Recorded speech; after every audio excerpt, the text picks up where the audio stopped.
Hello, everyone, and welcome to the End of Time Abridged, this time with commentary. There will be a normal non commentary version of this up on YouTube, which I'll put a link to in the video and in the description. If you don't want to hear me talk over everything, then I would suggest going there. But as far as this version goes, I'm going to be giving little insights into the world of DMing and whatnot, and what went right, what went wrong, and all of those crazy things. So sit back, watch, and enjoy the End of Time Abridged with commentary.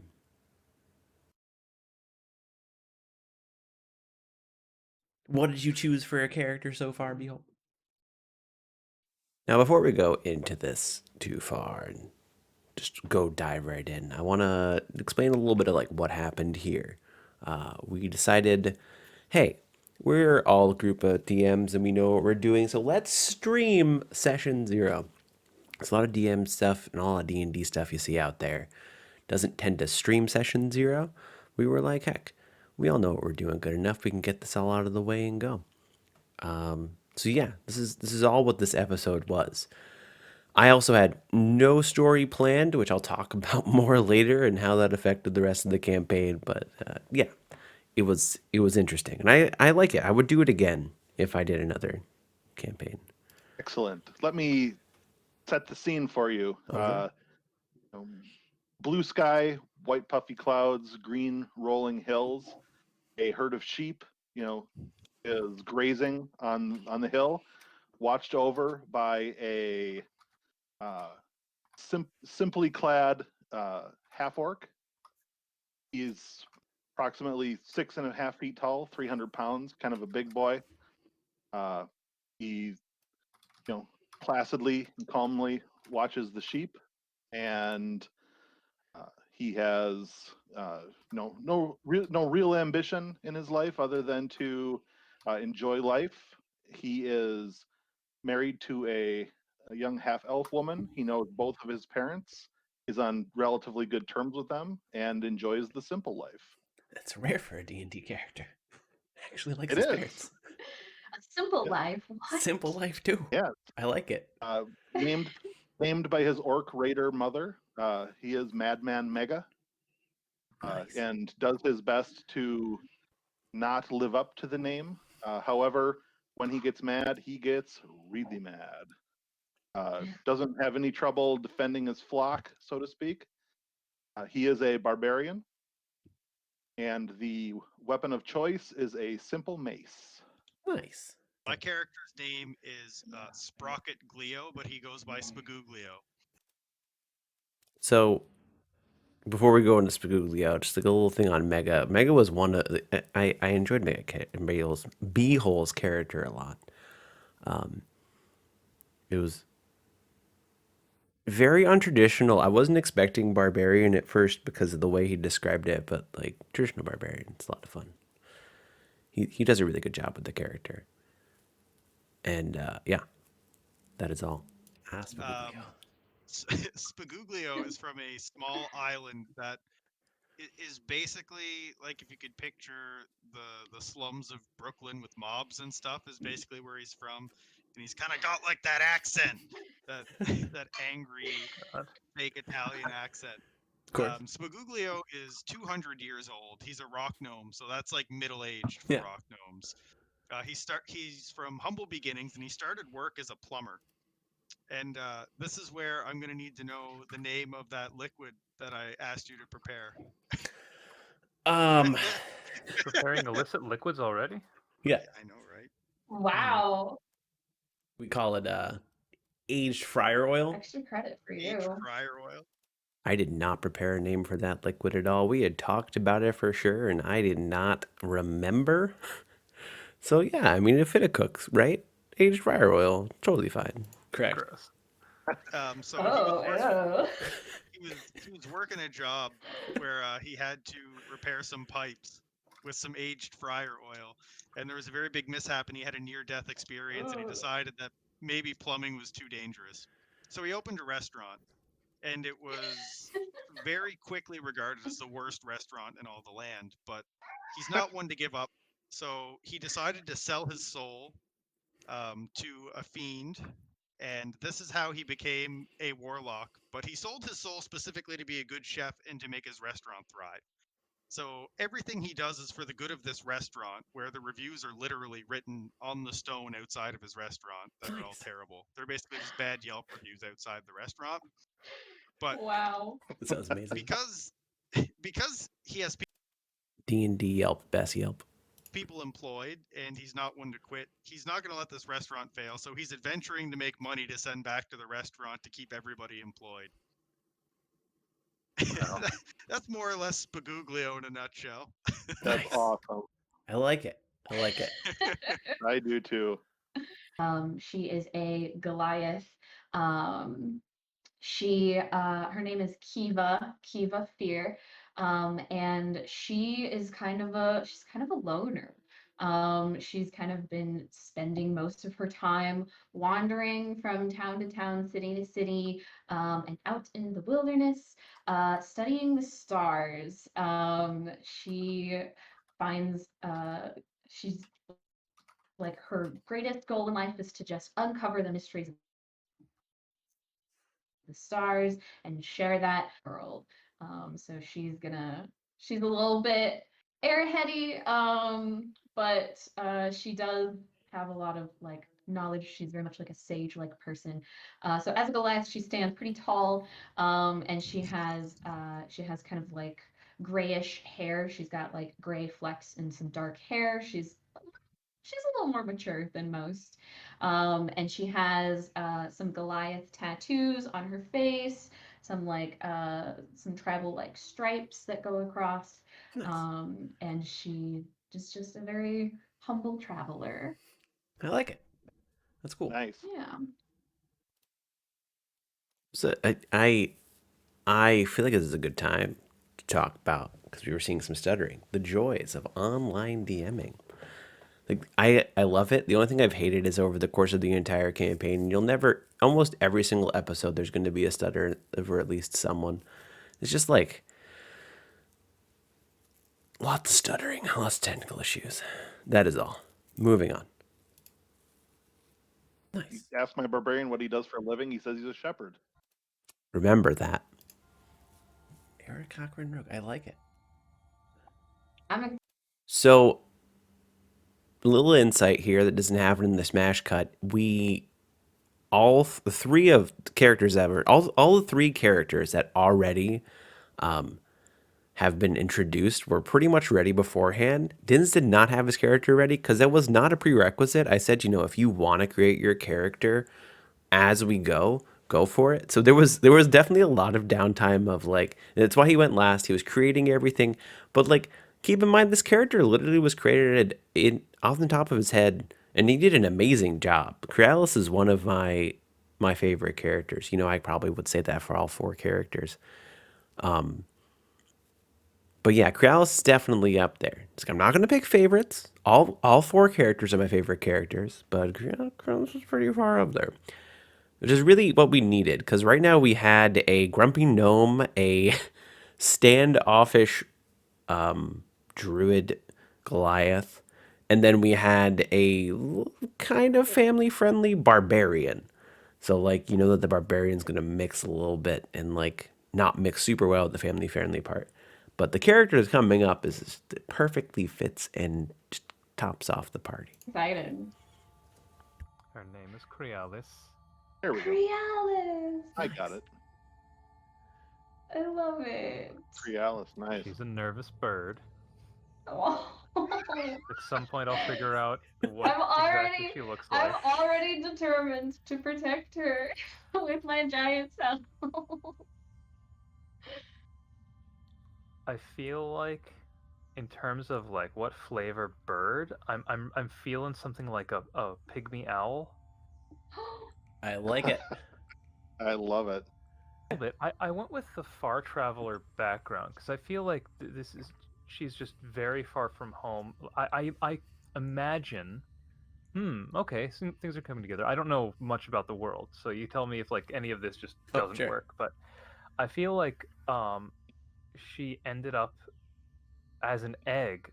Just the egg traveled very far from home, and so she was like hatched without anyone really around, and so everything is terrifying when you're trying to survive on your own from the time you Oh are born, right? no. Right, right. And apparently Aarakocra only lived to be like 30. Yeah, Like, What? they Oh, I die didn't super. I 100% forgot that fact, and later on, especially if you're binge watching this, you'll realize it. I made a pretty big mistake forgetting the fact that they lived to 30. All I'm gonna say is there are certain creatures that can age certain things certain ways, and that's all. For realize young, yeah, that. they mature by Oh 3 and they no. live until they're 30. yeah. So Oh no, so you're just a little baby. yeah. Uh and so it's just a matter of like they're I want to point out after that comment, I'm doing the beginning of these like halfway through our campaign. Eventually, when I catch up to my campaign, you won't have as many later on insights. But I mean, for the first few, we're like 21 episodes past this, so you'll get some good little hints, little foreshadowing comments from time to time. there's this just which maybe we should talk at some point now or later Sure. regarding like languages known, because if this is the Mm. case, then she doesn't know Aarakocran or Auran. That's true. She wouldn't It would be know whatever normal. is Yeah. around. Probably just common. Well, Yeah. common, and then whatever else, and we'll figure that out. Did she grow up Um, near any civilization, or did she just pretty much go? I imagine so. I imagine so. I feel like I mean, there's like a tiny, the adorable owl. Someone's gonna try and take her and help her at least a little bit. I yeah, imagine. and I feel like the area maybe Aarakocra aren't known or Okay. like not well, I can and go with so that, it's yeah. like, oh, there's this bird, and then wait, they're getting a little bigger than birds normally get, and they're they can speaking, talk. they're actually communicating, and um, so this is like definitely a if you will fish out of water, sort of experience where no one knows where she came from. Oh Right. no. And I so love once she's it. able to, she just starts to like, well, I'm just gonna, okay, bye. I don't belong here. Bye. Right. And has been like traveling for a few years on her own, just getting by, getting around, trying to figure out what she is and where she's from. Nice. I can work with that. It's we're all set. Let's all get a little bit of backstory on this wonderful world. I had very little planned from here on out. I do this thing when I DM, which I should never do, where I'm like, session 0, let's get some story and play a little bit because I want to play. Let me tell you, it is not. It was interesting. That is all. Wonderful world that everyone is part of. So, you are all, I mean, at the moment, you're all kind of spread apart. Alara, which is going to be where you're going to be going, is actually the last discovered continent on the planet called the Land Out of Time. Guys, together. We start with Spaguglio. Oh yeah. So, zoom in on you. You're in your struggling restaurant with you. You're in a struggling restaurant and kind of having a hard time. You have a couple employees. One of them, Giovanni, he's your right hand man. Spaguglio! Spaguglio! I found it! I found the secret. What? I found what I've been looking for. The secret ingredient. Let me just say, it came to me in a dream that it is in a lair. Trust me, though, it's for real. Fun fact, I've only ever DM'd twice before this campaign. I believe I'm actually the most fledgling DM out of the group of 5 here. Did not do voices at all my first 2 campaigns, and I'm just going to say, I'm going to pat my back a little bit. I think Giovanni was great. It's been an experience. It's been a lot of fun. Yeah, watching it all unfold. Playing with people who are way more experienced than me, but I get to be the one with the reins. Well, let's continue. Again with these dreams. Now, to be fair, Giovanni has had many dreams, and none of them have led you astray so far. A group called the Horizon Walkers are recruiting us, or recruiting people for free to go over to Alara. I say we piggyback on that, get over to Alara, and then do our own thing. Beehole, or Madman Mega. Next, we have you. You're kind of chilling out, watching your sheep and everything, doing what you do. And one of your shepherds kind of comes up to you and is like, hello. I use the word kinda a lot for anyone that's like, oh my god, I hate this word. The word, it's a little bit of a trigger warning. I get better as time goes on, but it's a really good filler, you know. Kind of this, kind of that. Just don't judge. Behold. Hello, madman. I have a message from your wife. She would like to talk to you. I recently found out that my sister, who lives in Alara, is in a lot of trouble. And I owe her a great deal. She helped me out when I was younger. And she was always there for me. And I would like you to go and try and help out my sister, if at all possible, for the family. Anything for you, sweetie. Okay. Could need your help, called the Horizon Walkers. They are currently recruiting, and I think that's a really good way to get to the continent. Apparently, what I've been able to glean, I actually talked to one of them today. They are going to be helping out the elven community on Alara, which is where she lives. So I'd be very grateful if you do this. As Kima is writing down the constellation, she's noticing it takes me roughly 2 episodes to actually say Kiva correctly. Stacey's character's name is Kiva. It's spelt very it's hard to like look at it and know exactly how it's spelled, but there's going to be a lot of Kima because it's spelled with it's spelled that way almost. But Kiva, always remember that Kiva. Something kind of interesting in the patterns, something that she hasn't really ever seen before. Like it's distress. Also, probably the hardest character to bring in was between so like Suglio and Mega were really easy. They gave me like relatives or friends that could like have a vision or something like that. But like Kiva is very anti people, and Crealis has no home, so that one was definitely very difficult. And most of it was on the fly, but I think we got around to it pretty well. Full other druid, you don't normally see other druids, but there is just one other druid kind of comes running up to you where they might know that you're looking at your stars and is like, Kima, I'm very sorry, we don't normally try and bother you, but are you seeing this right now? Do you see these horrible figures in the sky? I do. It's terribly distressing. I've never seen the sky this way. I know it's crazy. I think we need to go talk to another druid, maybe try and get some of the more members of the circle and talk about this. And one of the young druids specifically that came to talk to you was like, I actually also saw in the stars the name Alara pop up. Now, that's very odd because as far as we know, Alara's been doing okay, but maybe something bad is about to happen to Alara. And everyone starts like saying, well, yes, maybe it is. Maybe we don't know. Just like calmly and just like announce that I will go to Alara and investigate this matter. Group called the Horizon Walkers that you should be able to join. They're a little last. We have Crealis. Let's say you have just found a new group of people. You're very timid around them, but you know they see an adorable little owl, and they're like, "Hey, let's try and help this owl." A long time ago, and war, and the word Alara pops up, and the word Horizon Walkers pop up, and you're just getting these little tiny bits and pieces from this conversation. And what you can kind of put together is that he was once a member of the Horizon Walkers who maybe was with your parent, maybe knew your parents at some point.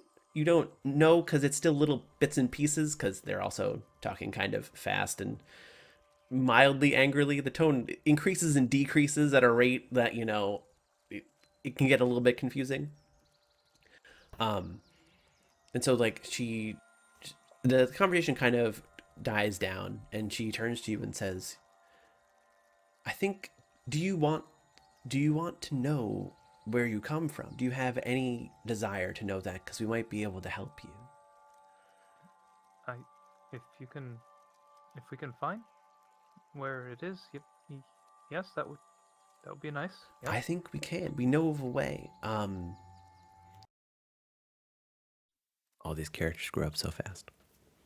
They change so much. Foreshadowing. How useful are you with... Does she... Do you carry any weapons on you at How all? useful are you? How useful are you?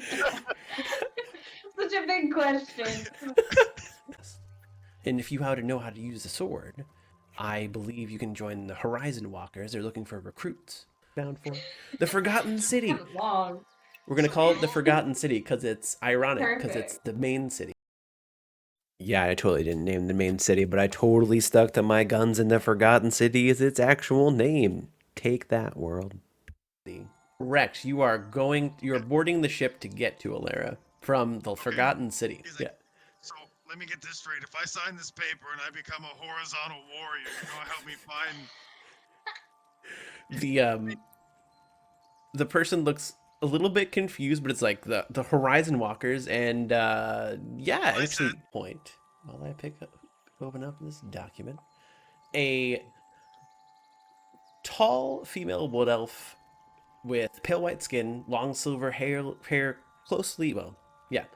long silver hair, kind of on the messy side with a little bit of a ponytail in the end, wearing a see-through eye patch, which looks kind of interesting, a long, flowing, intertwined black and white ranger's cloak, studded leather armor, studded leather pants, a quiver that looks like kind of a bag of holding, if you know what that is, with some runic markings on the back of it, and the bow, and a bow on her back that's a little bit ornate, kind of comes up, holds the hand of the recruiter, and is like, I don't know why they have you guys signed these. This is...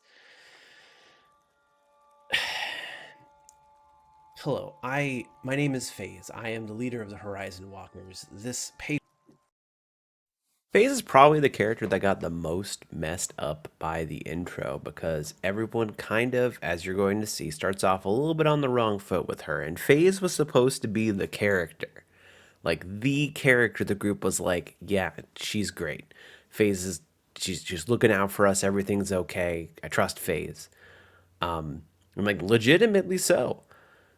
But she came off as a bit sketchy because I ad-libbed her. I know that it's in her backstory that she doesn't like the fact that she's like an army person, but I ad-libbed it so much that it almost kind of seemed like she was being super sketchy about it, and that just kind of set everything off on the wrong tone. And I've worked with it, and I've been able to keep up with them not trusting her super well and like putting a good spin on that story. But it was rough. This is where I would not recommend doing story on your session 0 because you don't have a lot written down and you can get a little bit messy. Sorry. And she kind of goes to a whisper and she kind of like goes up to you. She's like 6 feet tall. So she like kind of gets down and is like, sorry, what were you saying? shut up. Oh, heads up so everyone knows this is pretty much the 4 people you'll be working with. No, specifically, and she does look at you, Krialis, again. So no worries, it's not going to be anxiously at very large people. Yeah. So she's trying to make herself as Emma small is as possible. very But tall. yeah. Everyone else is very really tall. unimpressed that I have to work with other people. Of course. Of course. I have never seen a bird carry a sword before. That's incredible. Well, you will all see things that you may never have expected to see in your entire lives. She kind of leans over to Mega and whispers in Mega's shoulder. I wouldn't point out much about her. She seems very timid. That's one of the things I was told. Try and make sure that she feels invited, but don't make her feel scared, please. Gotcha. He'll look right at Krialis. I'm sorry, I didn't notice you. FaZe just kind of like puts her hand in her head and shakes a little. Do you want to join? You guys all like to talk a lot, and I listen to about half of the words that are coming out of your mouth. Okay. And about half of those actually get committed to memory, so... We're looking at like I guess if my math is right. I probably wouldn't describe it as an army, as like just I guess maybe an army. It's a small group. We're a very small group. Whenever I think army, I think of like massive. We're For those of you who don't know, the Horizon Walkers are kind of the scouts. We are the first deployment of the Forgotten City, name TBD. Another. That's where it started. It just kind of fell down from there. The whole army, not an army bit just was like latched onto and then just like slowly just ripped apart. Poor Phase. She didn't deserve that. But like as a player, you're gonna be like, well, this seems kind of sketchy, and I definitely bungled the very beginning of it and need to. And I've been working with it. As a DM, you learn to work with your mistakes, and yeah, that is all. A very powerful being that we don't know a lot about is kind of taking out is essentially wreaking havoc on the other half. So the way Alara is it's like a horseshoe with the Alaran city in the center, which is the capital. You have half of it. It's really in a lot of distress. It's actually terrible when I think about it. And she kind of like gazes off for a little bit, and then she kind of snaps back to it. Half of it is under attack by a resurrected dragon, and half of it is under attack by a... Well, we don't know. It's just a figure cloaked in shadow.